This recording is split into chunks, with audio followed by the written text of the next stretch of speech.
Daniel, we will start with you, driver for the Audi Sport Abt Schaeffler team.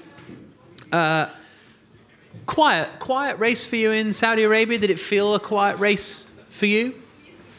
Well, it didn't feel quiet, but I was actually quite busy with him the whole time. First time we meet since then. No, I think it was not the best race, of course. We were hoping for a bit more, lacking a bit of pace, but also the day was very chaotic, so not really representative. We couldn't really get the program done, and then maybe we were not fully spot on with the car and everything, but I think we worked quite a lot since then, and we are ready for Marrakesh. How much did you learn on the Sunday, do you think, in Saudi Arabia? Well, I wasn't there, so I personally couldn't do much myself. Nico was in the car. I think there were some steps done, but then also we had some little issues and some breaks. So I think we couldn't take as much as we wanted from that day, but still, I'm pretty confident that we are in a better shape here. Out of the three drivers here, you're the only one to have raced here before. So tell us a little bit about the track. Do you enjoy it?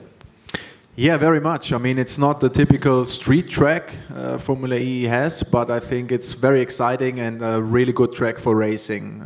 I think we will see a lot of energy saving, which always makes good racing, but also this track has a lot of straights, it's very wide, so very cool, very challenging and fun to watch for the fans. Okay, cool. Best of luck. Oliver, moving to you. After such a sort of late notice call up and everything, you must have been looking forward to a bit of time in free practice 1 and free practice 2 to get your bearings. Then that all disappeared. So how hard was Saudi Arabia? Yeah, obviously I missed time in the car. I was looking forward to obviously FP1, FP2. You don't imagine it to get rained off in Saudi, but it wasn't actually all in all that hard. You know, I probably expected it to be a little bit tougher. The pace was pretty good, but we did a lot of preparation. I was in the simulator many days before Saudi, so I felt pretty prepared. Of course, there was a lot to learn after the race and analysing all the data. And as Daniel said, I think most of the teams weren't as spot on as they could have been, and there'd have been a lot of work between Saudi and now. Seb, your teammate started towards the front, you started sort of mid-pack further back, and then you finished, you know, one in front of the other. So that must have been pleasing for you. Yeah, I mean, it's always nice, especially someone like him. You know, he's been pretty successful in Formula E, so to finish behind him, I think, you know, looking at it on the paper, I finished right behind him, but I was also a little bit fortunate with drive-throughs and, you know, various other things going on during the race, and he was probably a little bit unfortunate, you know, not having the attack mode the last few laps to fight. But yeah, all in all, I think, you know, it was a really positive first race. I mean, I think this weekend I can only get better because I've had more time in the car. You know, I didn't do any test days apart from the last one in Valencia, which was wet. So yeah, I'm pretty excited for this weekend to go out there and build on what I did in Saudi. Did that one-off race you did in Punta del Este in season 2, did that mean anything, or did it help that you'd done that, or not at all because it's just such a different championship now? Not particularly. I mean, it was a long time ago, so I forgot most of the stuff, and like this time, it was a pretty late call-up. You know, it was the week before. I didn't have much time to prepare. I think a lot's changed since then with the whole, you know, energy side in the races.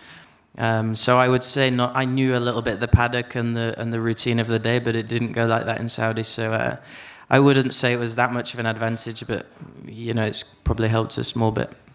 Thank you. Max, moving on to you. Can you describe your first race in Formula E? A busy day, wasn't it? Well, really quiet day and then a busy day. Yeah, first was a bit quiet for everyone. Short practice for us. Actually, the feeling was quite good. It was damp, and yeah, we went through with the short program we had, and yeah, feeling was good. Then for sure with the mistake from my side in qualifying where I clipped the wall. This really compromised the whole weekend. Then starting from the back, we you know, still got some experience, collect some data, Yeah, but not really much more than that. Was not the weekend we hoped for, but still, yeah, we saw some good potential in the car.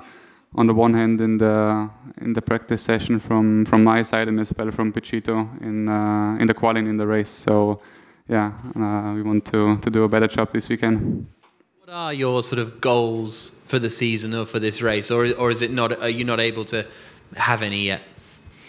I think so far for everyone it's a bit difficult to know where you are, how the standing, or the where you are in the competition basically. For sure there are the big teams that for sure are going to be the favorites. It looks that our package is not so bad, and we just try to keep improving all the time we hit on track again. So yeah, it's the same this weekend. We want to do the best job possible, extract our package, and then we see where we are. And we just had the rookie drivers in here a moment ago. You did the test here last year for Dragon. How important do you think that was for you in ending up with a race seat now? Yeah, it was my first taste of Formula E. I really enjoyed it. The test was going well, putting some good laps in, and got the test and reserve driver role after this weekend or this day. And it was for sure the beginning, let's say, of how everything developed.